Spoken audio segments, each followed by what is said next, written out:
Brodes Media.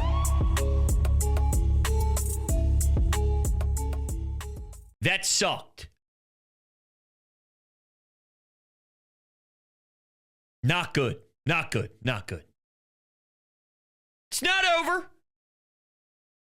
And I was feeling great all day. I wasn't worried a lick. No anxiety.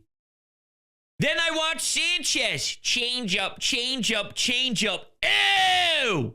Here's Ohtani looking like a statue, not even moving and getting frozen. 97 mile per hour fastball down the dick. This guy ain't moving. Probably sitting that changeup. Ew!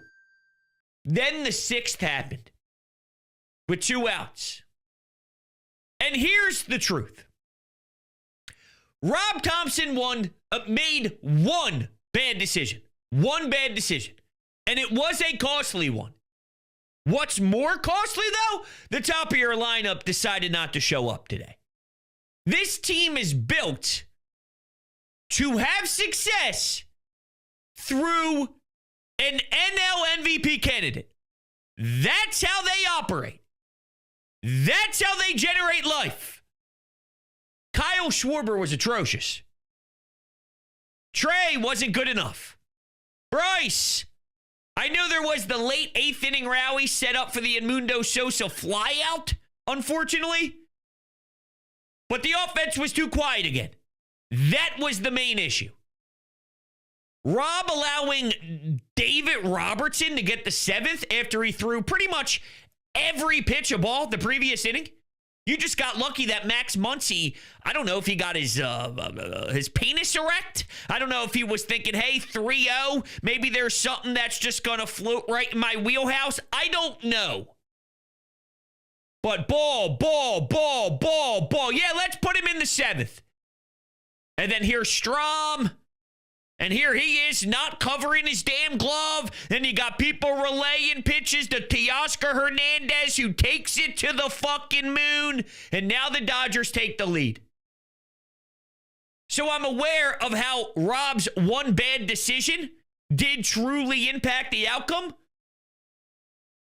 You still need to do more offensively, and the players got to do better. They got to do better. I'm sorry, they do. They do.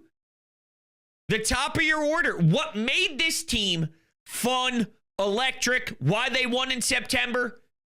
It was the entire team as one came together and figured it out, whether it was some variation of the bottom of the order, a Kepler, a Bader, a Stott, a Marsh, a Sosa, or it's Kyle Schwarber hitting a couple ding-dongs. Maybe Nick coming off the bench to pimp one. That's what they did. That's how they won. So that's where this begins. That's at the very tippy top of the list. And why do I keep referencing one? Because, well, you got idiots and morons saying he ruined the game by allowing Christopher Sanchez to keep pitching. You have to go to a damn mental institute and be locked up in a straitjacket if you thought Rob Thompson poorly managed this game because of his handling of Sanchez. I gotta question your knowledge of the game. I must. That is nowhere even close to being an issue. When you think about that being your ace now without Zach Wheeler, come on. He was throwing a gem. A gem. Yes, in the 6th with 2 outs, not great, but they got out of that 3-2, leading. You're not just going to shut out the Dodgers lineup and just post shutouts and keep them quiet forever. So they got to your starter 2 runs. After he was magnificent for a long period of time. He was gross. You want him to go out to the mound and take him out. You'd be the first moron to say, how dare Rob Thompson not have a gut feel to know that your ace deserves a chance to get out of an uncomfortable pickle. I know it. I deal with you dopes every day. So please. And once we found out about the news with Bader and it being an injury, well, then that takes away any criticism of why pinch hit Nick Castellanos with a righty glass now. But I'll tell you what. One of the big reasons why I started to convince myself this team could do it, that Dodgers bullpen stinks. What did they do? Glass now, and look how they closed it. They found ways around it. They got Clayton Kershaw going to the pen. They figured it out. So if that's now going to be more of an even battle and more neutralized, like their bullpen sucked. We had questions about ours, and now I'm reminded, Matt Strahm blew last postseason. Matt Strahm went from all-star to holy hell, I'm shaking in my boots. Mommy, let me go look at my autograph cards. That's not right. I'm sorry. I'm emotional. But with this bullpen and how they're assembled, it may be more even. And their bullpen was horrible, 50 times worse than yours. Now with some new names and a new style, then my advantage, or what I once thought was an advantage, just evaporates. And now you start to get more worried. I'm not giving up on him. I see it's over tweets everywhere. I got group chats firing off saying, we're screwed, we're done, we're toast. And I get it. Winning game one, I saw 3 or 4 different numbers with this stat posted, but somewhere along the lines of 75% chance to win the series after taking game one in a 5-game set. So mathematically, yeah, this hurts.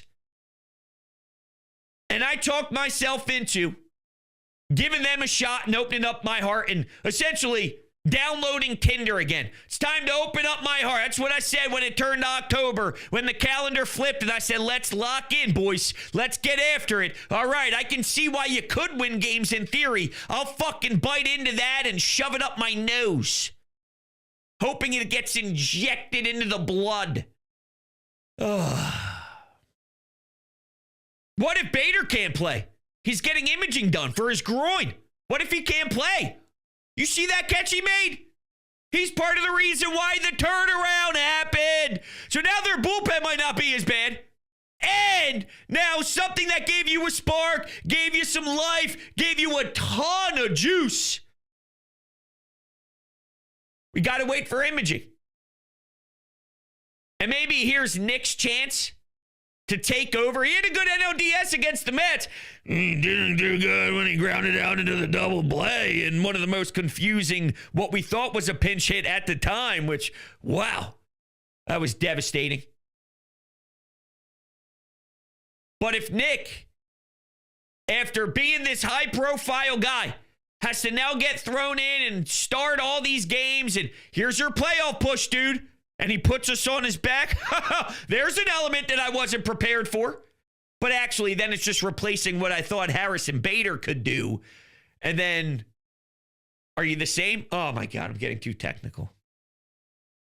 This is a painful loss, all right? I'm going to be up at night staring at the wall, thinking of the low lights, thinking of Kyle Schwarber's rough at-bats. Oh, my God. Come on, Kyle was right there, dude. I saw some of those pitches. I swore there was a chance it was going 450.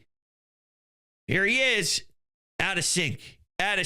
You're lucky Shohei Ohtani looked that dreadful offensive. That was embarrassing. I thought he was good. He is. That's going to come back to bite me in the ass. But, Schwarber, without Ohtani being that rough, you're the star of the show when it comes to ugly. And I say that all with love because we know he's tremendous. We know he's phenomenal. We know he's elite. But we need it. This is the time you got to do it. And I think he can, of course. It's Schwarber. But we need it.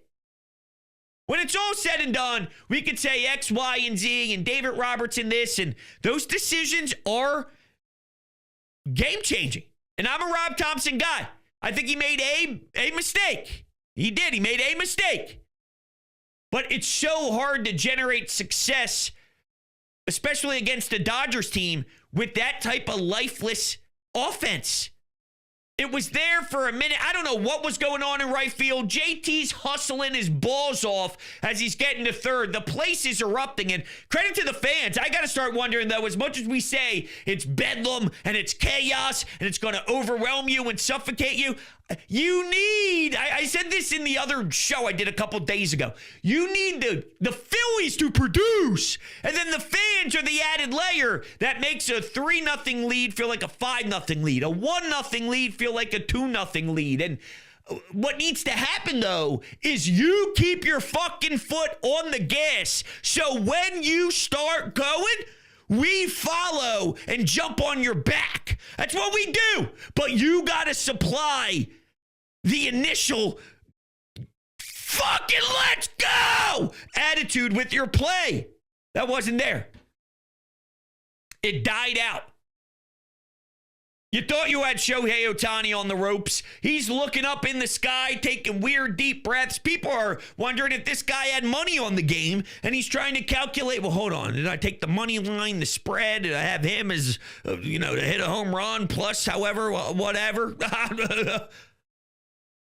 He looked Sam Darnold-like, offensively and on the mound early. Then you let him settle in and start roasting you, bending you over.